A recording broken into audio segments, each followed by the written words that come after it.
ओम साईं राम। साईं बाबा की व्रत कथा। साईं बाबा की व्रत कथा का 9 गुरुवार तक जो भी व्यक्ति श्रद्धा के साथ पाठ करता है उसे निश्चित ही इच्छित फल की प्राप्ति होती है। कहते हैं कि जो भी विश्वास पूर्वक साईं बाबा की व्रत कथा सुनता है और उपवास करता है, साईं उसके मन की मुराद अवश्य ही पूरी करते हैं। साईं बाबा के व्रत के नियम। यह व्रत स्त्री, पुरुष और बच्चे कर सकते हैं। यह व्रत बहुत ही चमत्कारिक है। 9 गुरुवार विधि पूर्वक करने से निश्चित ही इच्छित फल की प्राप्ति होती है।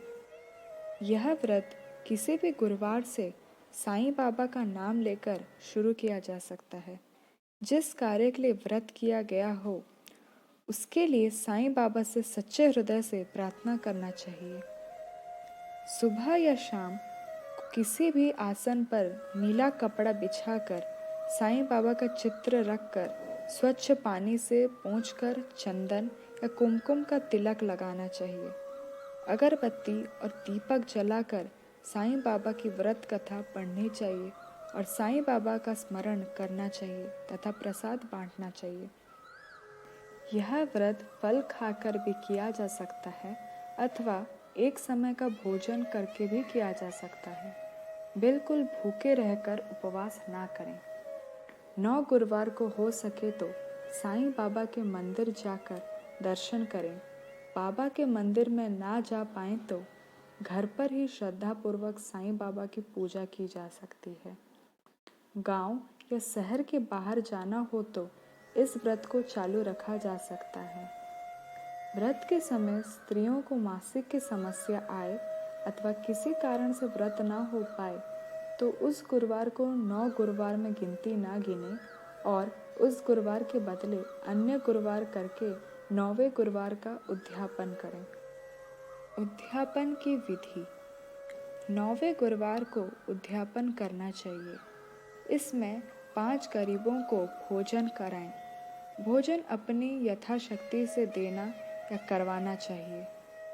इस तरह व्रत का उद्यापन किया जाए।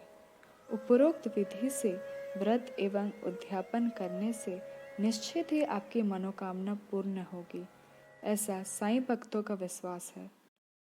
श्री साईं बाबा की व्रत कथा। किरण बहन और उनके पति किशन भाई एक शहर में रहते थे। वैसे तो दोनों का एक दूसरे के प्रति गहरा प्रेम भाव था, परंतु किशन भाई का स्वरूप झगड़ालू था। अड़ोसी पड़ोसी भी उनके स्वभाव से परेशान थे, लेकिन किरण बहन धार्मिक स्वभाव की थी, भगवान पर विश्वास रखती थी एवं बिना कुछ कहे सब कुछ सह लेती थी। धीरे धीरे उनके पति का रोजगार ठप हो गया, कुछ भी कमाई ना होती थी। अब किशन भाई दिन भर घर पर ही रहते। घर में पड़े पड़े उनका स्वभाव चिड़चिड़ा हो गया। एक दिन दोपहर को एक वृद्ध दरवाजे पर आकर खड़ा हो गया। चेहरे पर गजब का तेज था। आकर वृद्ध ने दाल चावल की मांग की। किरण बहन ने दाल चावल दिए और दोनों हाथों से उस वृद्ध को नमस्कार किया। वृद्ध ने कहा, साईं सुखी रखे।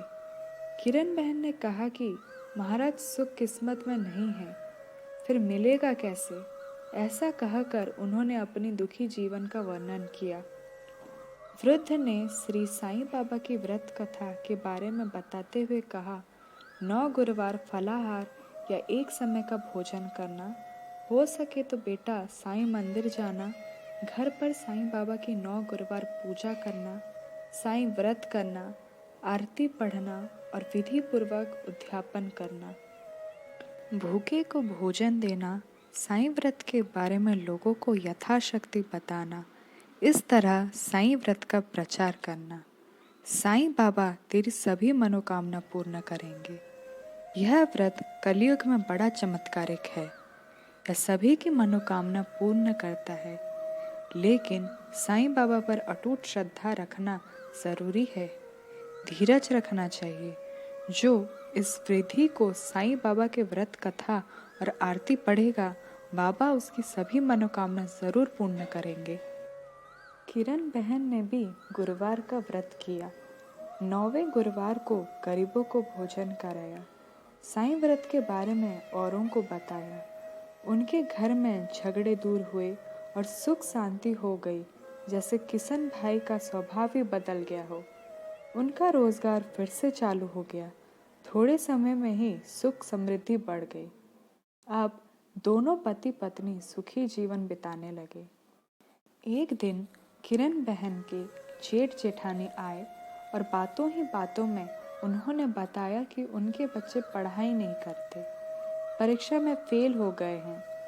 किरण बहन ने 9 गुरुवार की महिमा बताई और कहा कि साईं बाबा की भक्ति से बच्चे अच्छी तरह अभ्यास कर पाएंगे, लेकिन इसके लिए साईं बाबा पर विश्वास रखना जरूरी है। वे सबकी सहायता करते हैं।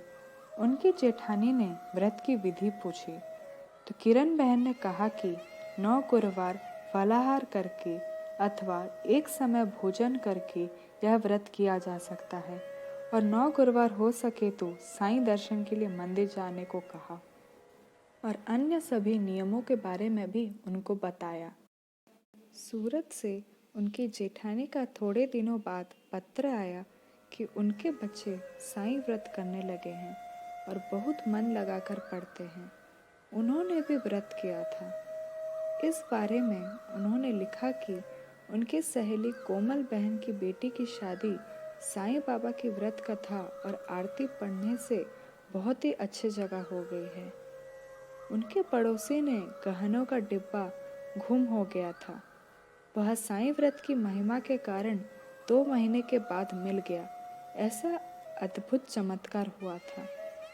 किरण बहन ने कहा कि साईं बाबा की महिमा महान है। यह जान लिया था कि साईं बाबा जैसे आप लोगों पर प्रसन्न होते हैं, वैसे हम पर भी होना। यहीं पे साईं बाबा की कथा और पूजा विधि समाप्त होती है। ओम साईं राम।